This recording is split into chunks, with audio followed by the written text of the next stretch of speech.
Great shot. Beautiful. Great shot. All right, 12 is called for medical. Not going to be enough, but hopefully she hits it.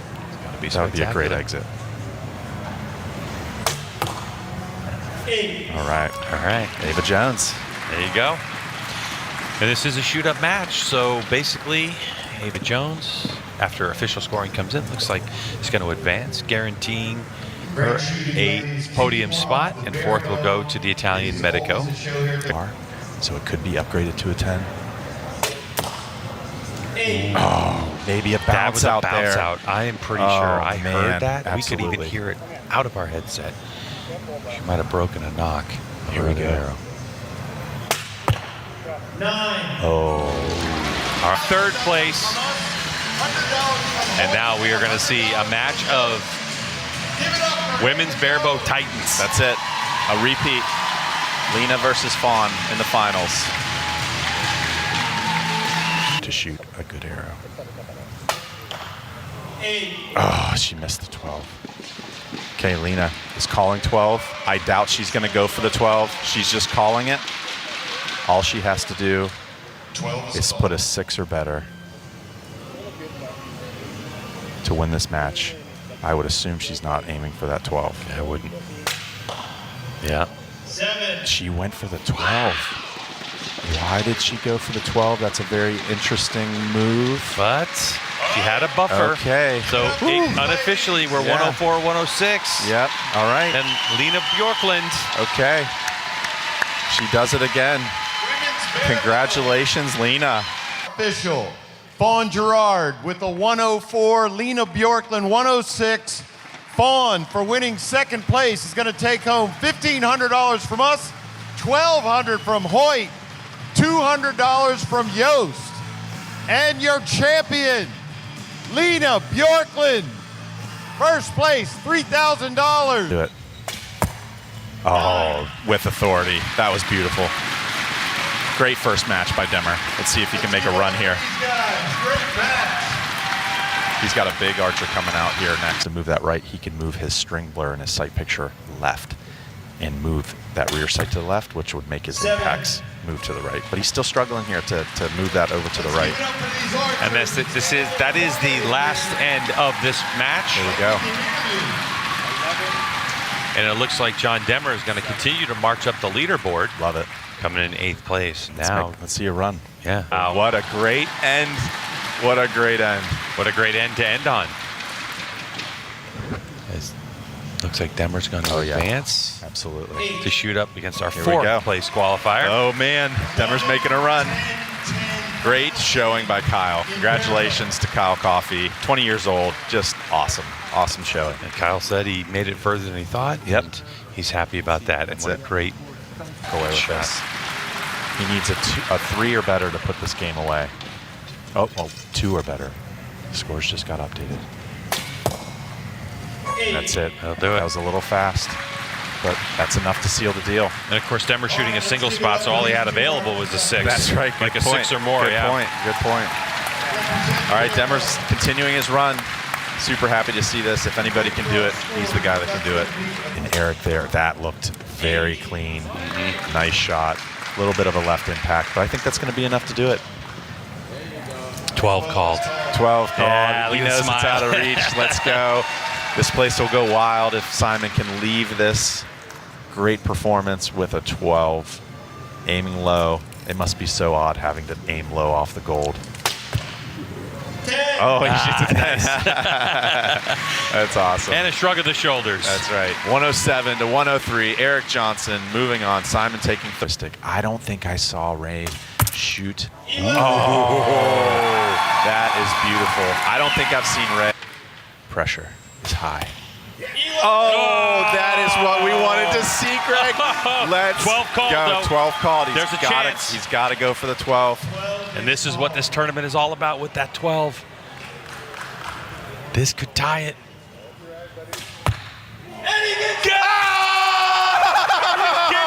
Yes, yes, yes. This place is going wild. Standing, people are jumping around.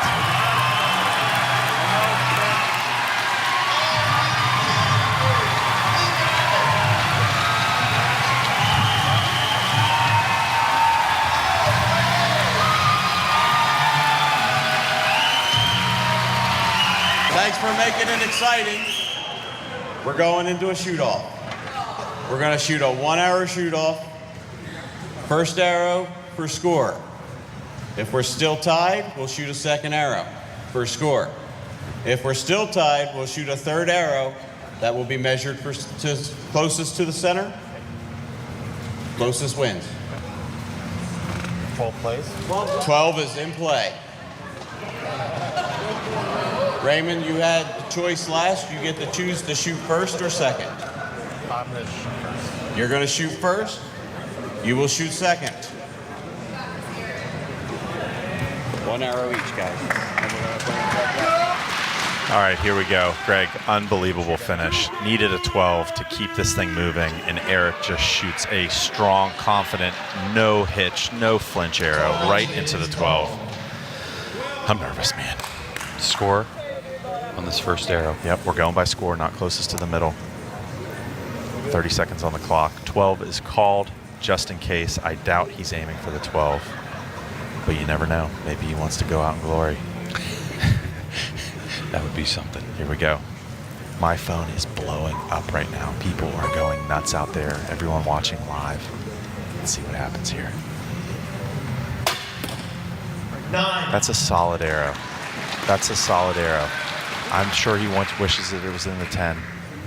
Let's see what Eric can do. Little hitch. Oh, Raymond takes it. Here we go. Wow. 2024 Lancaster champion Raymond Huang shows up first time at the tournament and walks out with glory. Look at that excitement. That was a show, baby. This is Barebow.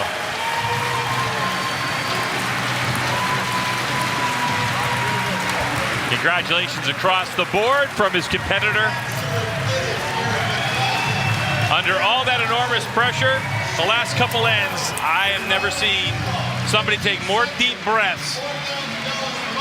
He's a little warm right now, but for Raymond Huang, he comes down to the States and he conquers the world's best with an unbelievable qualification score, marched his way to the #1 seed, and now walks away victorious as the 2024 Lancaster Archery Classic Barebow champion.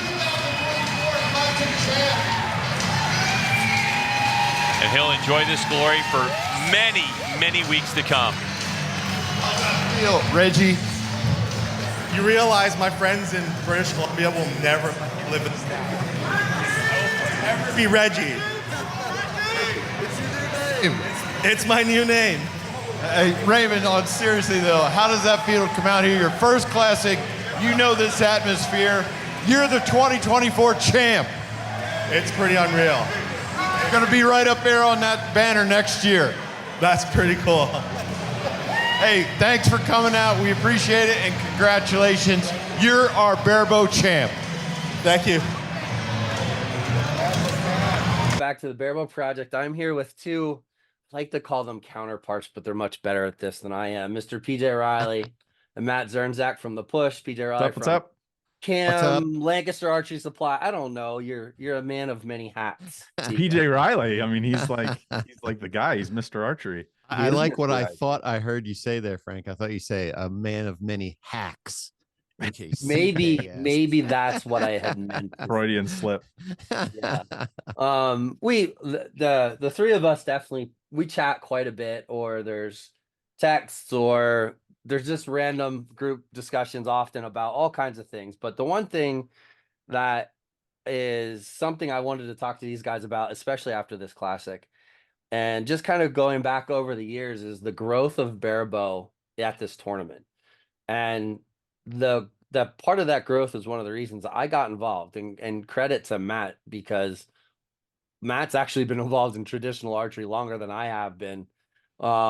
We just paralleled in lives in different ways. PJ, let's kind of go back to the origin of the classic, where it started, and how from your historical perspective working at Lancaster, because I don't think you were working at Lancaster when the classic actually started, right? I was not, but I actually shot regularly in the precursor to what is now the Classic. So that What was was at the that? What was shop. that? What was that called? So Rob had a tournament called the Christmas Classic. Every year, it was in January. I shot, it was basically a local tournament. And that's what I shot in every year. That was when the shop was simply upstairs above Rob's machine shop. This is 90s we're talking about here. Yep, I remember And being there. Yeah, and that's where I shot in that tournament every year. Where do you live, PJ, in relationship to Lancaster, or at least where did you live at that time? At that time, I would have been in Westchester, so like 45 minutes Okay. away. Now I'm like 30 minutes away. Yeah.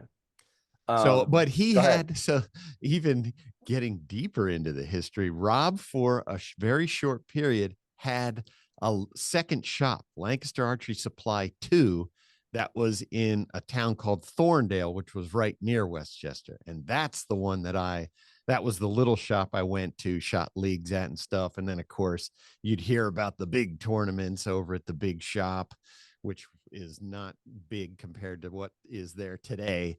And so that's how I met Lancaster Archery and met Rob. And, it's just been there ever since. Yeah. I know there's some videos floating around on YouTube, like maybe back to 2000, I'm gonna say 2010. About then. I think I somewhere see 10 there's to like, you see 12. the Real Wilds, Jesse Broadwater. You Yep. see those guys standing in there in I think what is now the old range. I think that's where the video is. I vaguely remember either the carpeted wall or Yep. the trophy case, but you see Rob, going through the motions of emceeing that situation. And was it always 11s also? So it would have been, we would have used what's the upstairs range in the shop now and the shooting center. The shooting center actually was the very first Lancaster Archery Supply. That was before my time, before I was there. So the shooting center would have been the main hub back then. Yeah. Now you probably have more people there for your FIDA tournaments than you had for the Classic back then. Yeah, I forget what the number was. I have two numbers in my head. I have 160 and 300 and something. I don't remember what's correct for the very first Classic. That's total archers. Yeah, total archers. Yes, correct. But I do know what it was when we got to about 700. That's when it was like, all right, we got to do something else. And I think I recall Lancaster Host 2003? Hotel. Sorry, Matt, go ahead. Say again. So it's the 20th Classic was this year, right? So that would have been 2003, 2004 timeframe was when that first one happened. Correct. Yes. Yeah, I remember going to, it might be 14, 15, someone there. I remember going to the Lancaster Host Hotel. Correct. That place was jam-packed. Yep. There was like a mezzanine that you could walk up along the side. And you could see down the shooting lane, and it was just as tight can be. And it was only there for a short time. Well, it was there for 1 year because the hotel was a disaster. And now, Rob and Carol ended up having to pull out some favors because there were people who had, I think it was no water in their rooms there, stuff like that. And so Rob and Carol had to find alternative housing for a lot of archers that year. So there were some, it's Lancaster, so it's tourist area, but there's some hotels that were shut down and they agreed to take in some Classic folks who were displaced by that. So it was, my gosh. That's wild. What a blessing Spooky Nook has been for this tournament, huh? So now here one of my favorite moments from that Classic was we had the bright idea of having cameras downrange. So there were where you can imagine you're shooting against a solid wall, and then there would be a gap between like two target bales, and we had plywood and plexiglass and a dude with a camera back there. I bet those archers right on that edge were loving that. So and we were all like, has anybody thought what happens if one of these gets hit by an arrow? And I can't remember if it was on purpose or by an accident that we shot into the plywood, and the arrow did go in, didn't go through. But after that, we were like, nah, let's not do that anymore. Oh my gosh, that's wild. The the early stages of all of this. Now I'm just waiting for drones to appear at the Classic. That's got to come soon, I hope. We were hoping to sure. fly. Somebody wanted to fly one this year, but Spooky Nook said no. And remarkably, it's because of their nets. They were worried about their nets. But somebody asked me to fly a drone, so I had to answer that question. Yeah, we're this year. we need to take care of our nets, not our liability of crashing an aircraft into somebody's head. Yeah, right. While they're at full draw. I thought, well, okay, whatever. Yeah, that's great. So we went from the Lancaster Host Hotel, and is that when that transition to Spooky Nook came? No, we had one year in between. We had the Snowmageddon. Oh, I do remember that. Yeah, Lancaster Fieldhouse. Yep. And we were there. That was 1 year stint also, yes? 1 year, yep. And then we went to Spooky Nook. Yeah. And Spooky Nook, Matt, you said it a minute ago. What a blessing it has been. I think just that facility itself is a draw for people to want to come to the tournament because there's so much going on. But PJ's talked quite a bit, and I don't want to bypass some of those years. What was the first year that you sort of found out about or like decided, hey, I gotta experience this tournament? Was that around that first year in 18, or was it prior to that? I believe 2017 was my first year there competing. Actually, you know what? I take that back. That might be incorrect. I'm just pulling up our YouTube channel here real quick because I did a video, the Lancaster Classic. I think it was Barebow 125. So at that time, I think we only had 75 Barebow archers, and we had like this grand goal to like add 50 to it.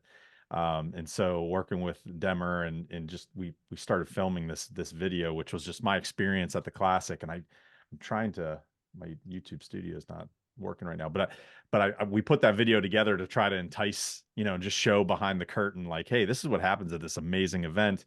And we were all over the video. It's like Barebow 125, like we need to get 125 people here next year. And I think that year we published it like sometime in the fall or in the winter time leading up to it. And I think that year we ended up beating that goal.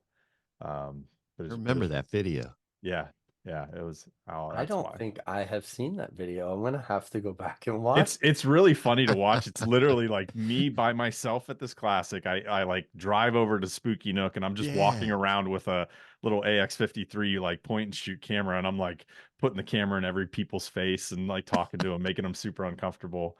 But that was 2017 that I filmed it. So it must have been going into the 18 year was when we got like 125 or 130 Barebow archers there that year. And then that was the first year that I was in the booth, was 2018 doing the commentary. Got you. Yeah. 2018 was, I shot Olympic recurve. 2019 was. Oh, really? Yep. Oh, cool. 2019. I lost to Joe McGlynn. I've talked about it on the podcast before. Made the shoot ups, shot it in the first round. I don't remember. Against Joe McGlynn, who is a stellar shooter. Yeah. And we tied with a 117, I think, and he had one more 11 than I did, so I lost by an 11. When did that start? When did we always have 11 tie breaks for the eliminations? I think so. I believe so. Then. Yeah. I had asked earlier, PJ, was it always scored with 11s even back in the early days? So in the early days, there was a different format. It was because it wasn't a 660 to start. It was you shot two different target. I don't remember if it was the 5 spot. There were 2 different rounds that you shot. Okay. And I don't remember what they were, but that was in the very beginning. Yeah. Because I think Jesse shot a perfect score, but it wasn't a 660. It was whatever we did then. Okay. Interesting. I just sent you guys a link to that Barebow 125 video. It was published on December 5th, 2017. So that was the 17 to 18 year. Yeah. Oh my gosh. It's so funny. I'm 100% going to be, I want to go back and watch that. It feels like forever ago. It's unbelievable. How about it? Think about, well, what podcast number are you on now? Coming up on 300 here soon. Yeah, it's wild. So Nice. it's just Yeah, insane. our podcast would have launched the March before that. So Yeah. we launched the Okay. podcast in 17. Incredible. PJ, how many podcasts are you guys in? I haven't looked. I have no idea. Kind of dialed back a little bit. I think you guys have been so busy It's with Cam. it's 100 and something because I know we started numbering like with the last two, and it was 100. I don't know. So all right, so let's talk about that growth aspect now. So we've gotten to 2017, 18, 19, 20 was huge actually right before COVID. Let's Yep. talk about those years, like in all of that growth. I think PJ at the time, I think you were kind of handling the production and some of the booth work at that point in time. And then Yeah. Matt, we were trying to figure out when Matt came into the mix. I know we went to myself and the video guy then, Silas Cruz, went to ETAR, met Matt there. Of course, he's articulate and he can explain all this stuff pertaining to traditional archery. He's good at that. And it had to be, Matt, just thinking about how this had to work. It had to be that we saw you there and we're like, hey, you know about this stuff. You want to sit in the booth? Because I think if this is really fragmented memory, but I think they wanted me. It would have been Chuck Cooley, Teresa Johnson, and I think they wanted me. And I knew, hey man, I'm out of my element. I don't know anything about what these people do. I call Barebow archery like black magic.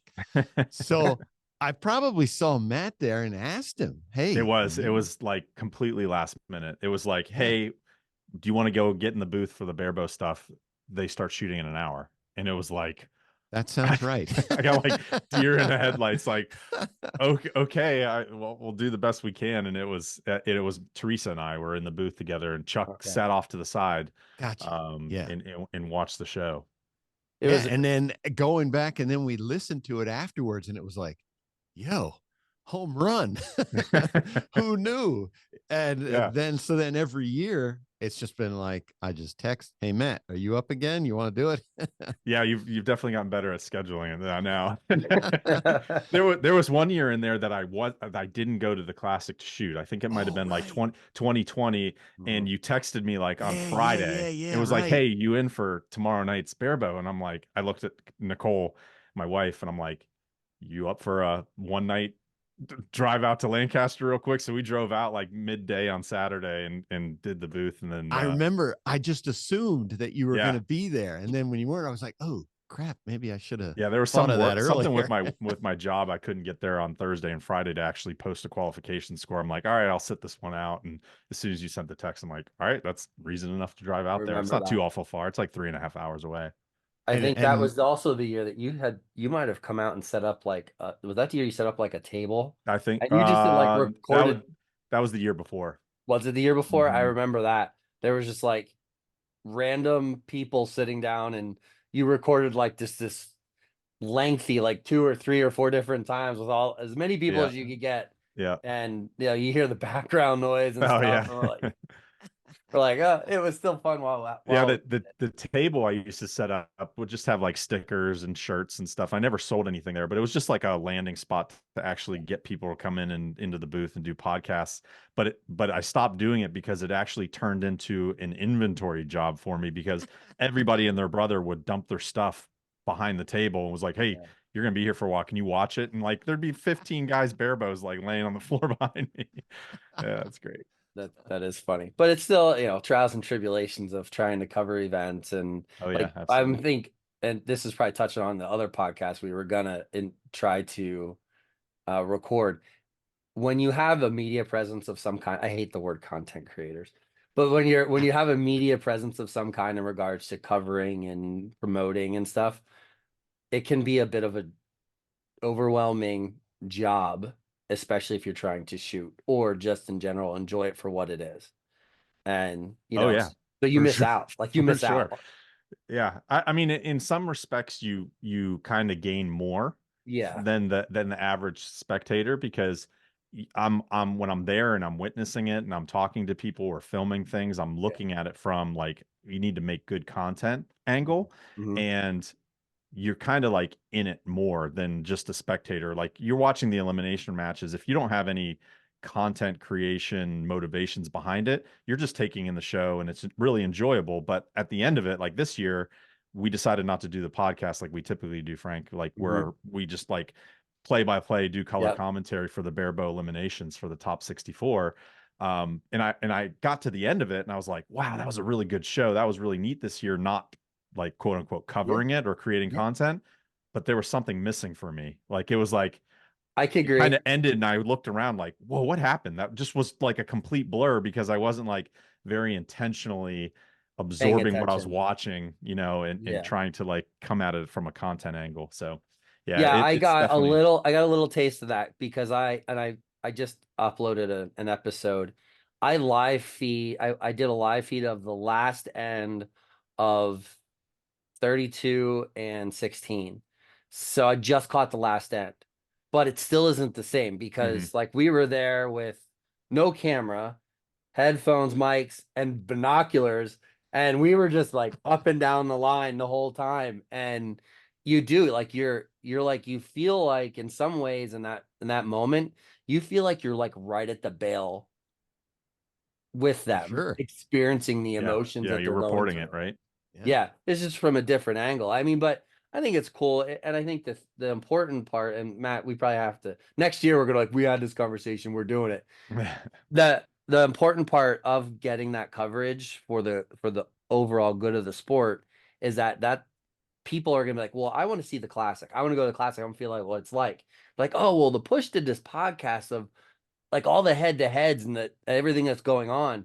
And so people get a piece of that, you know, and I love the live feeds, PJ, that you guys do, but it is a little bit impersonal. It's not, we have to be everywhere. You have to be everywhere. So you're showcasing it's everything. Hard. Yeah. Yeah. But that's, when I agree. A I and agree, B Frank. ranges are full, and especially eliminations, because there's stuff, you know, we try to get to whatever the big story is. Well, that could be in any division. Sure. That could be in youth female open. Yeah. You know, we ended with that girl shot a 655, 17 years old. Yeah. You never know where it's going to be versus if you're focused like you guys do on Barebow, you know, that's cool. And you got everybody's right there in the same area, same section of the range.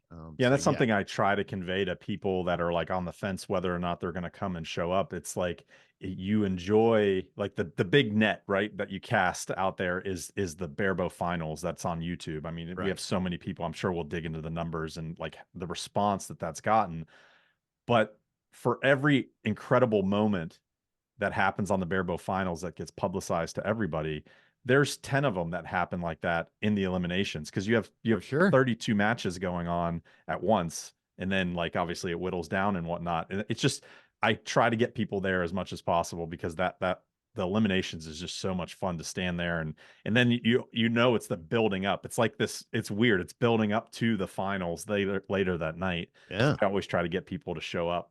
And it was really cool. We saw like a huge contingent of local traditional bow hunters that are content creators or guys that we see at ETAR every year. This year was their first year coming, and they didn't come and shoot, but they came there to watch the eliminations and stay for the finals, like Kurt Cabrera and Ed Schleem and all those guys, which was so cool to see. Like it's starting to pull in these diehard traditional bow hunters. There was a contingent there from Guyana this year. Guy saw me going up and down the line. He stopped me.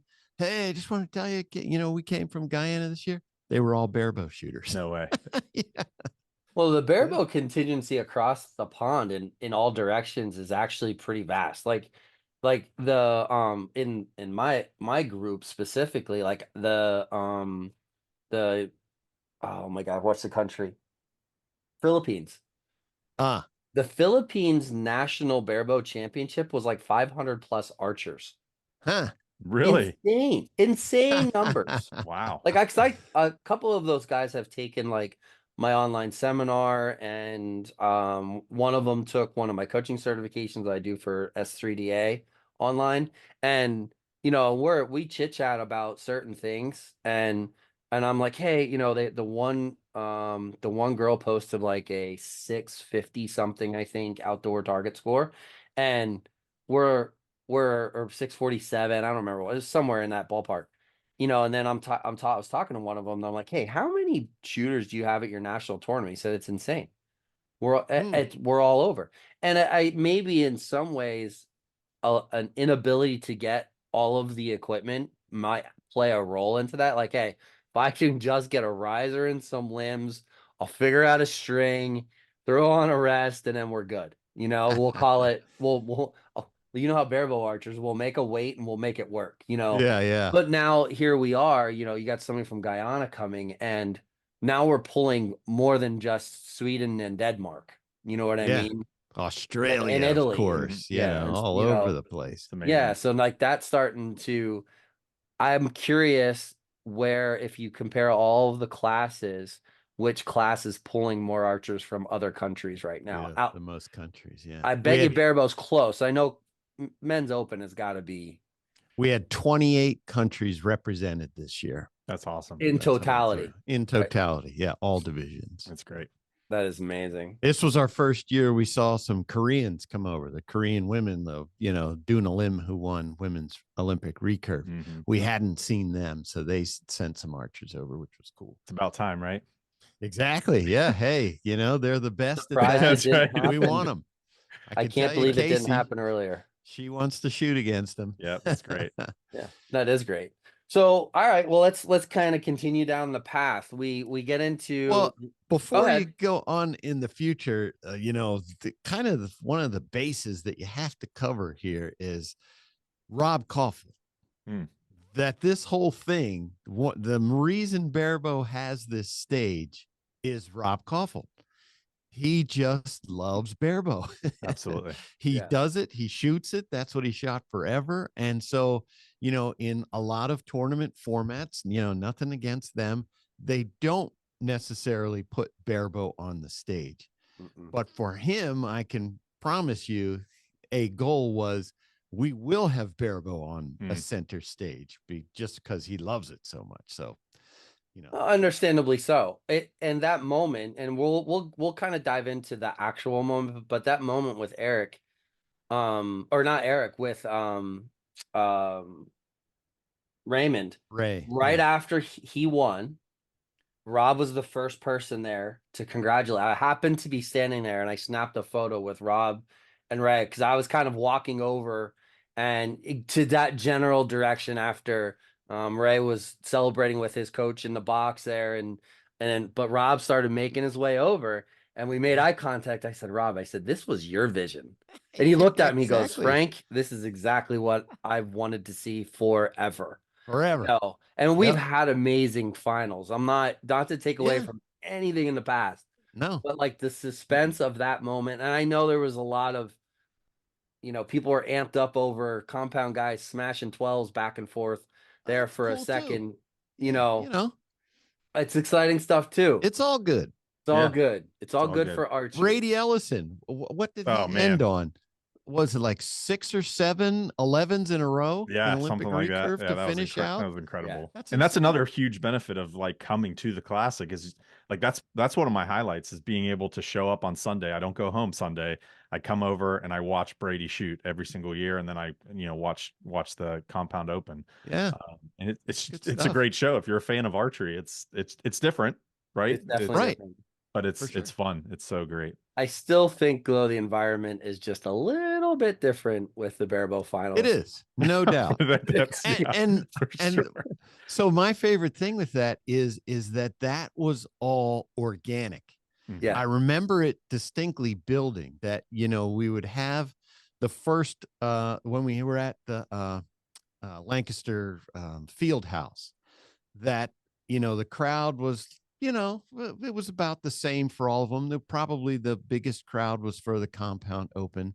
And then the next year when we went to the Spooky Nook, I think it was the second year that Rich Barker beat Demmer in the finals. It was like, this is different. Yeah, it was louder. There were more people there, and just like it just kept going and going, and then each year it just got louder and crazier. well, I think also your production value, including the lighting, the cameras, The whole process had started to change at that moment.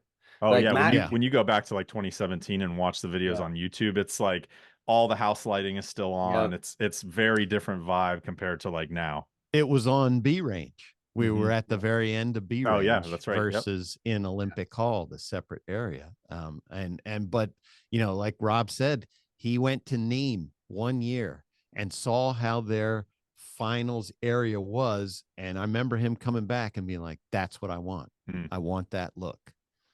Yeah, and I'm glad you brought Rob up, PJ, because like no matter how proud I am of the push, and Frank, you probably can relate to this with the Barebow project, and we're helping people and making content as approachable and knocking down as many barriers to entry into the Barebow world as possible. The growth that Barebow as a sport has had, the nexus was Rob Kaufold's vision. Like absolutely, 100%. I think period. You know, we are here with the amount of attendance and like his investment in this class has just made it easier for us to have these brands that talk about this subject because he's casting the big net for us. You know, it's been awesome. well, I and we're think we seeing have that the growth. biggest, Go don't we ahead. have the biggest payout for a Barebow? Yeah, Oh yeah, by far. for sure. $8,000. Yeah, by absolutely. far. And then, But look at, and while we're on that topic, look at the growth then of manufacturers and small business starting to huge. dive into that side. Yeah. Yep. You know, and in some ways, Matt, you and I fall in that category in For a sure. very microscopic way. But like when you have, and I have to give a shout out to Hoyt and Doug Denton because For sure. they're like, hey, you know what? We're going to throw contingency and we're going to give you a bonus if you use our stuff. Mhm. And then Yeah. people won that bonus this year. Like the payout, the potential payout was incredible. Yeah. Yeah, and That just like looking that's at all that, because of Rob Kaufold. yeah, you're exactly right. Because like the manufacturers getting on board to actually start investing R&D funds into satisfying Barebow is purely because of the amount of YouTube hits that the finals get and the vibe that's in that room. I mean, Doug Denton's there some years. He's seeing it firsthand, like, whoa. And I think people that walk into that final stage or watch the videos online, if you're a manufacturer, you're going, there's something here. Like there's we can scale, we can actually grow and diversify into this other sport and try to make money a different way. And that right there is huge. Whether you're a supporter of Hoyt or not, them coming onto the Barebow side has been huge. Absolutely. Well, and even I spent a lot of time with Steve Anderson this classic, and we were filming some stuff for Hoyt and doing this and doing that. And even Steve said, he goes, "This Frank, this is incredible." Like he never had, I don't think Steve ever really had a chance. He just like a fringe observer of Barebow because of his role in Hoyt. And you know, he's always been in a center hub of compound, everything compound. And then he's over at the Barebow, we call it the Barebow range, the one with the grass, PJ. Like that's where all that's where it happens, people. Like there's the finals are exciting, but the shenanigans that might be going on over there is the place to be. It was more fitting when we had the turf there, just because Right, Barebow people, you belong in the grass. We like the grass. I don't That's know. right. There's something about Not it, right? wrong, actually. You're not wrong. Yeah, But no, it's that's a definitely good point, turned Frank. into like our little hub. Like we end up, that's the range we go to. Yeah. And but Steve came over and he's like looking around, you know, and people are walking up and we're chatting and I think that's where they had the meet the pros thing or whatever that was called, you know, and Steve's like, how come he's like, how come you guys aren't over there? I was like, Steve, I was like, we're here all the time. I said, we talk to everybody.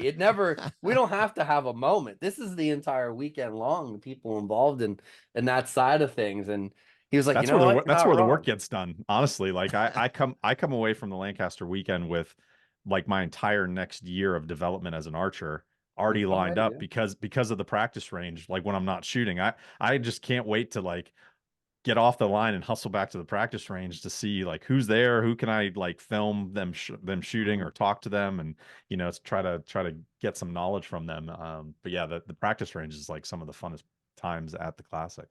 It definitely is. There's no question.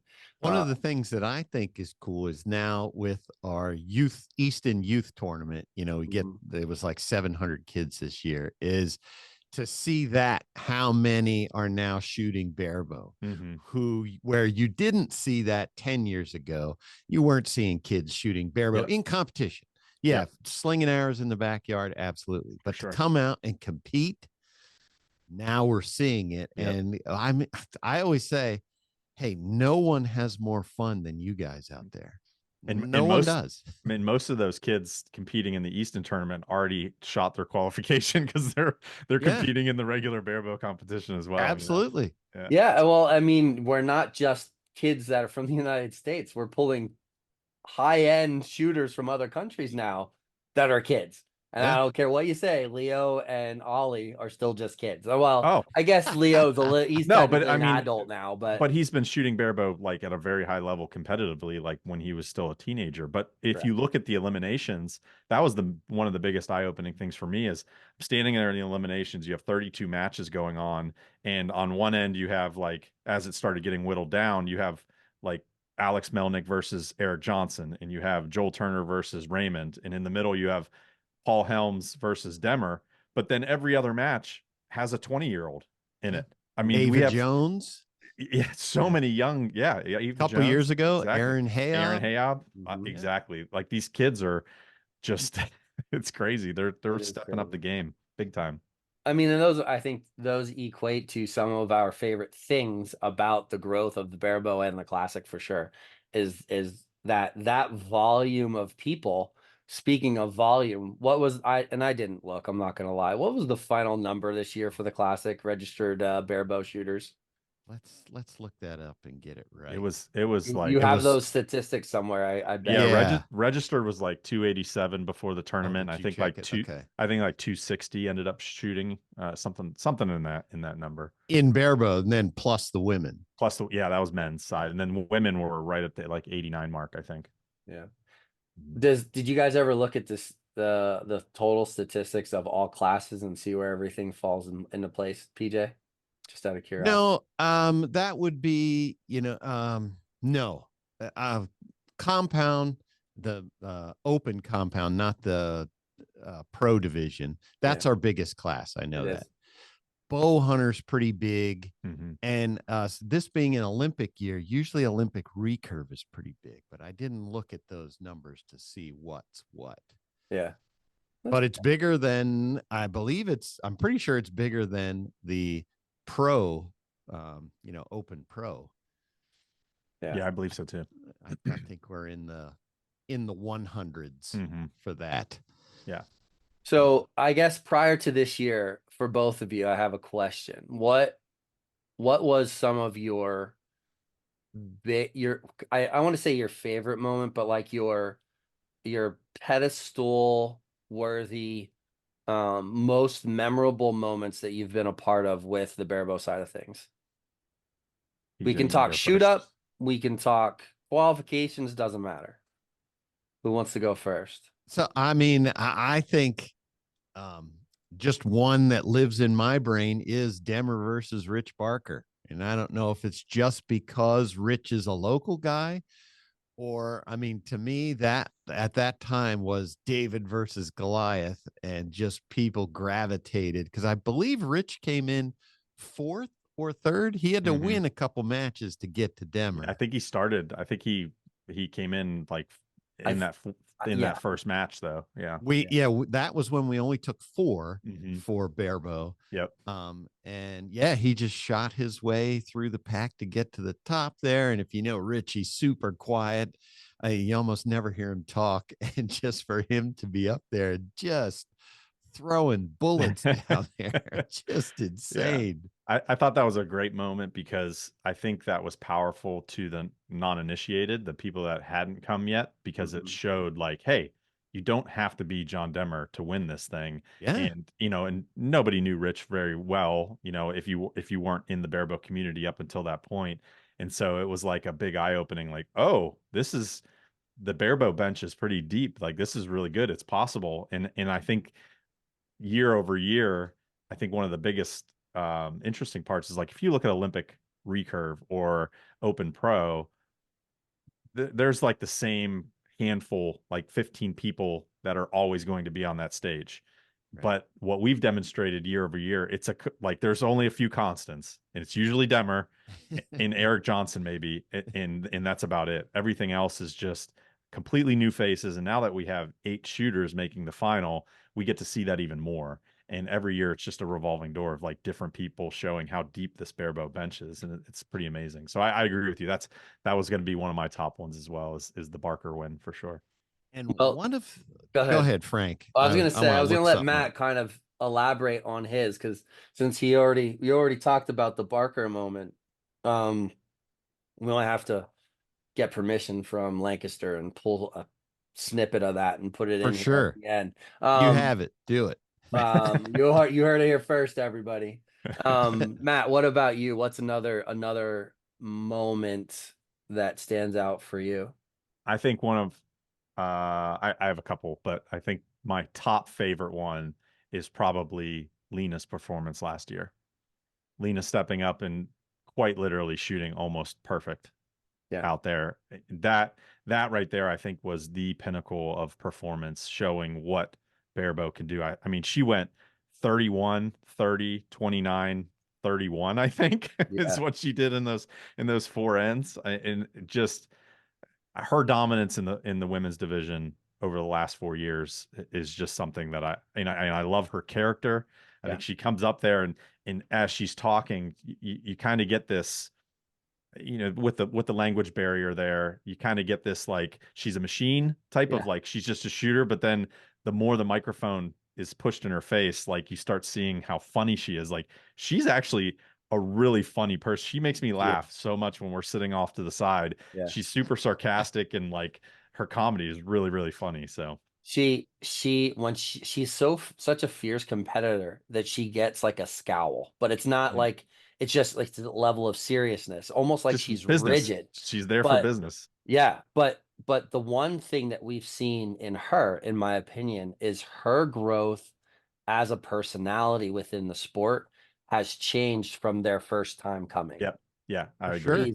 She's really turned into, I think you coined the phrase a character of sorts. Like she's, and I don't mean that in a negative way. I mean, like she has embodied a way to reach people. There's humor there, dry and hilarious humor. I remember, I think it was last year, like after she won, somebody said something, it might have been you, PJ. She was like, I'll let you know when I get the check. Like she was, she was, it's just, but it's so funny to see, like, and Demmer's a character. I mean, he's that, but his personality draws people as well. Like it's that friendliness yet comedic value of like, and you kind of have to have that approach to shoot this sport in some ways. But there's a professionalism it's all rooted in a professional. That's what I love about those two as being kind of like the figureheads of the women and men's barebow division. It's like, yes, we're here to have fun. We are different, clearly. Like you can see it in how we behave, and like how Demmer was going back and forth with you, PJ, like making fun of you. Like that's just showing that comfortableness up on the stage is really important, I think. But also like when it comes to being professional, like they're wearing jerseys, they're carrying themselves in a way that like little kids watching and being motivated to come into the sport. It's like, I want to be this person, and they're just a really good role model for the sport. I think we need more of that in the barebow community. I think, I know this is a completely different podcast whatsoever, but it's all good, man. It's all good. I think this moment for the barebow community, as we have this momentum coming out of this finals and as we're preparing for next year's big show, is we as the barebow community really need to look inward and take this opportunity to show the professional archers in the industry, show the manufacturers in the industry, you can invest in us and we're going to give you back a great show. We're going to give you back a great product to be able to, in a platform, to sell your products. And I think that's important. I think we need to maybe start shying away from being too extreme too extreme. I think we still need to carry us like we're here to do a job. This is a professional sport. We are professional archers and athletes. Let's start behaving like it. Well, I think that's for me, as being an outsider, not in the barebow community, is what I appreciated. That you guys have fun, but when it comes time to throw down, it's serious. I Yeah. mean, you guys both know Demmer. Hey, he's a fun guy, likes to have fun, but when he's up there, he wants to kill you. Yeah, when Absolutely. that buzzer beeps, there's It's Yeah. Fawn Gerard. I mean, Fawn's famous for almost, when it was a mixed class, for almost making it to Final Four when it was men's and women's together. She wants to win. Mhm. And so it's you guys have fun, but it's serious competition too. And Well, I then think- Eric, you know, his Yeah. shot is Just the That's- comment though on the fun part, like I think that that's one of the I don't think I know that is one of the major draws. Then there's communities out there that look at us like they think we're clowns because we're laughing and having a good time, and but we also like we can be polished when we need to be, yeah. but you have to have I've said this a million times. You have to have a level of comedic value to shoot and enjoy barebow because it's hard. And Exactly. you can't be too serious because you are going to You're gonna throw it gonna in get- the blue. I promise. Yeah, you Well- are going to come across the moment where things are gonna go and you have to be like, yep, that just happened. Or you know, I just shot a Demmer, as we all have coined the phrase. Demmer in that world finals, what was it, in Czechoslovakia or whatever, and he's in the gold medal match and he shoots a 1. And we're just like, where the heck did that come from? You know, just it happens. It Yeah, happens. but he embodies the way to handle that. He literally just Yeah, brushes it for off, sure. gets and more he usually determined. comes back and drains an 11. Exactly. Exactly. Right, or Like, something and- like that. You know, and I'm guessing we're building up to it, but Raymond Huang goes out there and, you know, we're talking about the Eric shot. Raymond shot an 11 on his 3rd arrow. Yep. Unbelievable, which left Eric, he had no That's it. choice. No choice. It was a 12 or he was done. Yeah. And then he hits it.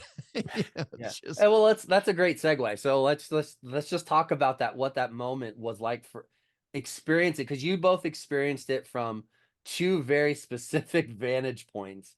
Matt being in the booth with Greg White, PJ, you were right there your first time emceeing the Barebow finals. And I mean, listen, I'm partial to John Wirt, but you did a hell of a job, man. You did really good. PJ, I'm you did a partial really to good job. John Wirt too. I know. I miss John. I do miss having John Wirt in the mix on that situation. But you did a hell of a job. And what was it like?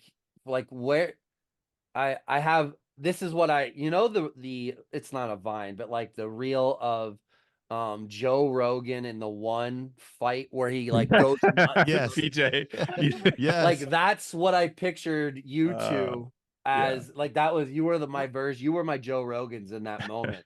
Well, Like, what was it like for you, PJ? Just being the- like right there and handling so it. the icebreaker was even before that when I called out Raymond Huang, because the lady who put all the information, it said Reginald Huang. So Autocorrect gets you here he every time. comes from British Columbia, Reginald Huang. So then I'm thinking, as I go up to him the first time, I'm like, well, do I call him Reginald or do I call him Reggie? So I put the microphone in his face. I say, Reginald, do I call you Reginald or do I call you Reggie? And he says, well, my name's Raymond.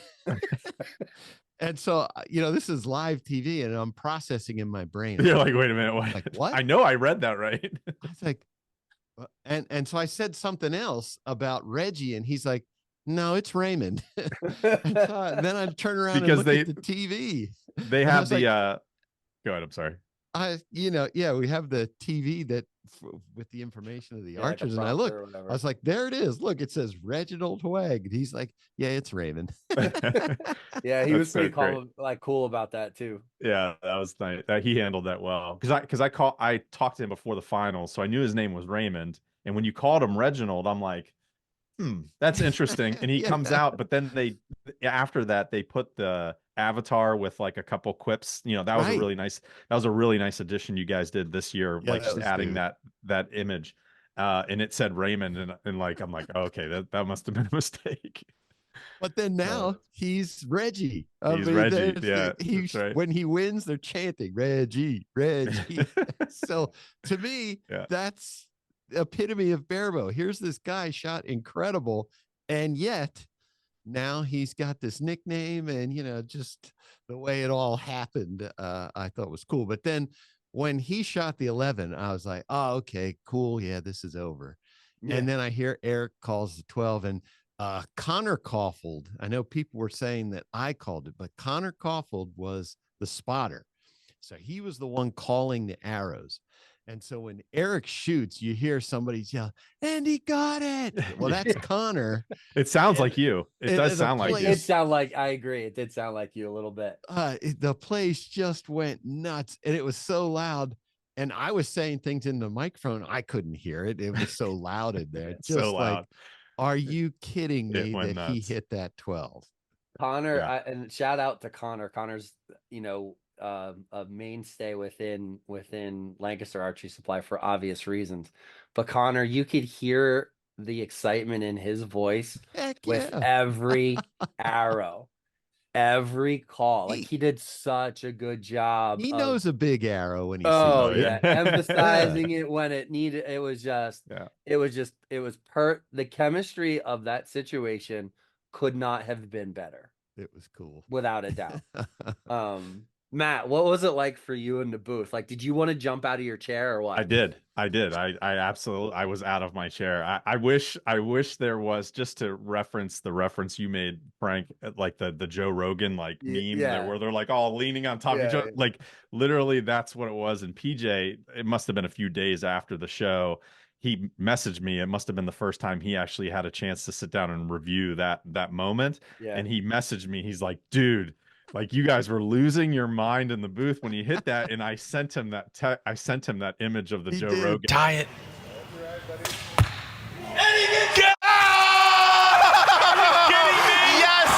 Yes, this place is going wild. Standing, people are jumping around. And UFC, I said, this is what Hold we on. Is there footage of that? PJ? No, I don't think so. I have the text.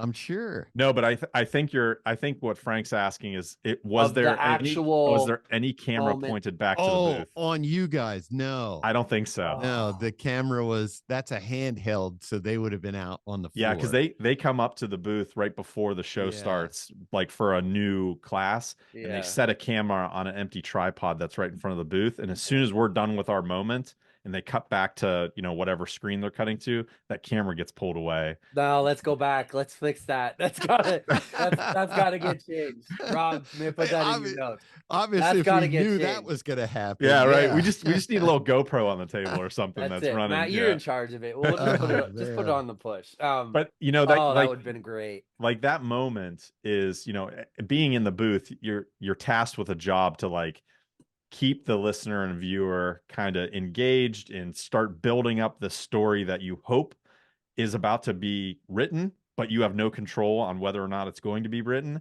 Yeah. And when Raymond hit that 11, it was like, this is building up. Like, could it happen? And it's in the back of your head. It's like, it's a 12. He's got to go for a 12. He called the 12. And it's like, it's building up to that moment. You're like, and you're just hoping, right? Because you in there, you're like, you don't have any favorites. You can't play favorites. So it's just, you want the show to be as best it can be for Barebow to grow. And dude, when he hit that 12, it was insane. I was out of my chair screaming, like you can hear it on the commentary. Like I'm just like losing my mind. And eventually Greg White had to he put his hand across, like, shut up. Right? And he put we have a button in the booth where you can push it and kill our mics. And he's like, I like to let's just let this moment play out. And you can hear me pretty abruptly shut up. It's because Greg White made me shut up. He's like, let this play out. Dude, we should have had Greg on here too. That would have been even funnier to hear his version of it. It's a shame because I've watched it play back, and because they have to, the mics are different, the way they're set up, they're different. Right. The mic, what you hear on the stream on the stream, is not what it was in the building. In the building, it was absolutely deafening. It was deafening. Yeah. I'm yelling into the microphone, which is the loudest thing in there, and you can't hear me at all. That's how loud it was. Yeah. It's almost because I think the mics that the producers had active were our mics in the booth still. Right. because I could hear like when eventually like the crowd was going nuts for minutes, and eventually I stood up and I just gave a silent clap to Eric for hitting that before they started setting up for the 1-arrow shoot down, and you can hear my clapping coming through that mic on the live Gotcha. stream, so that they Yeah. like that environment noise was coming all the way from the crowd all the way across to our mics being picked up. It was wild in there, man. That was Insane. awesome. It's so cool. I'm so glad that we got this conversation couldn't have gone any better. I feel like there's a perspective that even though they hear it on the live stream and they get to see you up there, but hearing your first person view, and you like the emotional value that goes, because you guys have to stay calm. Like you have like Matt, you're We're talking about, like, supposed to. Failed. if it wasn't for Ben Fail. White, but like you have to try to like keep your wits about you. It's just like having a monster stand in front of you, and it's like you have to keep your wits about you and do the thing right from a commentary standpoint. Yeah. for Plus sure. you're on a live feed. Like I'm not that guy. Like I am, but I'm not. Like I way too many 4-letter words and unpredictable comments. I'm not that guy. But I have so much, just because of my environment, I have so much appreciation. Like you guys have added a level of an entertainment to it. And I don't know if you guys anybody's ever told you that, but you have. Thank you. And having that, just that base knowledge and knowing you personally, I think it's awesome. Well, most of that goes to, and we're all patting everybody on the back here, but that's what we recognize with Matt from the early stages. Me especially.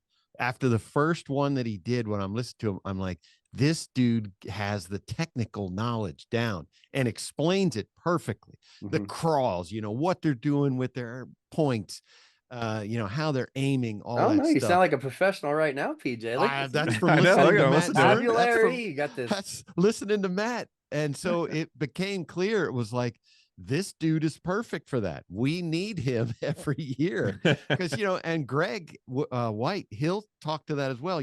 It's his job to steer the ship. It's Matt's job to explain actually what's happening in terms of what the archers are doing. Yeah. Greg can talk about the match scoring and that stuff, but for the technical information, Matt just has it. He can talk about everything they're doing. Oh yeah. And he's just good at it. Yeah, no question. No question. Have you ever, just sidebar, quick diversion conversation. Have you ever actually shot barebow, PJ? I have. Yeah. Oh, okay. Okay. I mean, just just messing around in the rain. Yeah, there's recurves down at the academy. I don't know, Matt. That could be the makings of an absolutely comedic value push short vlog. There you go. Trip to Lancaster to go shoot 3D with PJ Riley and like barebow. So we used or trad in general. When we started doing bow videos, our bow review videos every year, I would shoot those. I'd shoot the compound at 20 yards with no sight on it. And our video guy would be like, hey, you're kind of getting close to that yellow. How are you hitting that? And of course, I'm using a release and all that. I'm like, you just figure out where to aim. Yeah, that's it. Yeah. I was shooting a compound barebow. That's great. Too funny. Well, guys, I mean, I think we hit the nail on the head. You without a doubt, you guys hit the mark with the conversation and the moments. Eric's 12. Reggie, we're your number one fan, Reggie. I hope you watch this. The whole situation. You got to credit Reggie for that, because his 11, which is an unreal shot, that's it, set the stage for that. For the 12. Yeah, because you're exactly right. Because if he would have shot a 12, or I'm sorry, a 10 or a 9 there, it doesn't play out that way. Eric's aiming in the middle. We're not sitting here, musing over that moment like we are now. No, and think about too, then the follow-up to that 1-arrow shoot off. Yeah. Like, imagine if they both had hit like 11s or something. You know what I mean? Like, that's the next phase. I mean, you can hear it in our voice a little bit because we're up here, right? It's just like we're screaming, and then the 1-arrow shoot off is like, oh my gosh, that's how can this story like be even better? And Raymond shoots a 9, and then it's like, oh, but he wishes it was a 10, and then Eric shoots an 8, and it's like, Yeah, like it's Yeah. it. dang it. Like holy crap, it's over. It's over. Yeah, It's yeah, like it's like over. the, Yeah, not that it was a bad ending, but it's for like a sure. bad ending to a good movie. You're like, That's right. Yeah, Yes. is that really how this is gonna end? and I felt bad for. They just shot 11 and a 12. You And know, I feel bad for Eric because he's like, nobody's going to to forget that 8. He's like, oh, that 8, and it's like, dude, No. you are infamous now. No one even remembers the 8. Nope. Like you, no, no not one at even all. no one even knows that you didn't win the competition. Right? World Archery, Chris Wells being the shrewd guy he is, before we could even cut up our own video, made a short of that moment and put it on World Archery's Yeah. YouTube channel Yeah. because he knows that Yep. that went nuts. Yep. And then, That was we nuts. followed with our own, but yeah, that was the moment. That was, That was the definitely moment. That was the moment that we wanted to get to for sure. Guys, I look forward to, having these conversations after next year, maybe even, and maybe even some of the other podcasts that we've talked about. But unless there's any other moments that you wanna hash out, I'm pretty good with. We're actually into this pretty long, so I'm good with it. We've I got should- what we had to. I should mention, Raymond messaged me like 3 days after the tournament, and all his message said was, "The monster you've created." He said, I love it. he said he got friend requests and messages from all over the world, and everybody was calling him Reggie. Oh, I love it. That's so Well, great. this is what I want you guys. You guys need to make like a Reggie #1 Barebow or whatever Lancaster shirt, and take care of the guy. But make a target with a 12 Barebow shirt with an arrow right where Eric hit it, and just like there's just so many things to go along with it because people will be like, they're moments that are going to go down in Barebow infamy. Oh, that shot will forever live on your guys' like B-roll reels Forever. leading up to like the little cut-ups for the exchange between classes on the live stream. Absolutely. That No and like you question. said, Connor, Eddie got it. Yeah. Yeah. So good. Yeah, Like, that's whole- easy the whole fodder for the situation. video producers. Yeah, right. Exactly. Oh man, guys, thanks so much for taking the time out of your busy days. Always fun. And Did you see the air recording. quotes he put up there, PJ? I did see that. Yeah. No, seriously, and just chatting Barebow, it's definitely been it's been fun, and I appreciate it. I have one quick question. I didn't mean to. I mean, you were wrapping. No, this you're up good, really man. Nicely. I'm sorry, Frank. This is Yeah, your it's all show. good. It's all good. But I figured I just wanted to throw one quick question out to you, PJ. PJ, when are we getting a longbow class, man? Oh man, that's a good question because there were a bunch there this year. I saw them gathered outside next to the cam trailer. I want to say they were like maybe 24. Yep. Yeah, I think there's just pretty close to it. 27. Yep. Something like Mhm. that. Somewhere about there. Yeah. Yeah. I have no idea how that works. I know it was several years of the women's before we separated women's barebow out. Yep. And they showed up in number for several years, and then they finally hit to where we're like, okay, this is going to be sustainable. Because obviously the fear is that you have these diehard folks and you're like, okay, let's do it. And then they show up one year and then the next year they don't. Sure. And the next year. And Yeah. that's kind of the fear. But yeah, that's I'll tell you this. We were talking about content and just like videos and stuff and how good they do. I would predict that a longbow wood arrow finals on the final stage would pull equivalent views than the barebow side for sure. Well, that's that a would be statement. cool. I don't know how many of those ETAR people actually watch YouTube longbow, but you might be right. They're definitely an enthusiastic bunch, and I think that I want nothing more than to see longbow get an opportunity for sure. I do know that like you guys are pretty packed. Like Yeah, it's tight when you look at that final time scheduled. and I mean, space and production time are tight. So Mhm. I think that also is probably just from the conversations I've had. I know that that's going to play a role in like what's the availability of space and time to really start to grow this thing? And are we getting to the point where, and then there's sponsorships and stuff like that, I'm sure plays a role as well. But I think it's Right. a conversation to be had, and I hope that Longbow gets it. And I think if it, like you said, if they show up, it's going to be hard to turn them away. You know what I mean? Yeah, it's not going. They're not going away, so the discussion's not going Definitely away. not. Yep, that's great. All right, gentlemen, I have to go ref a basketball game. Oh, fun. So it's my last one of the season before I go in for surgery on Thursday. So Good luck with that, Frank. Yeah, thank you so much. Thank you so much. I'll see you in the tournament line here in a couple of months, I hope. So thank you, gentlemen. It was a Thanks, pleasure. man. You've done a phenomenal job. We all appreciate everything that you guys do for the classic and beyond. All right. Right back at you, man. Thank you. Peace out, fellas. Barrel See ya. Project out. See you guys.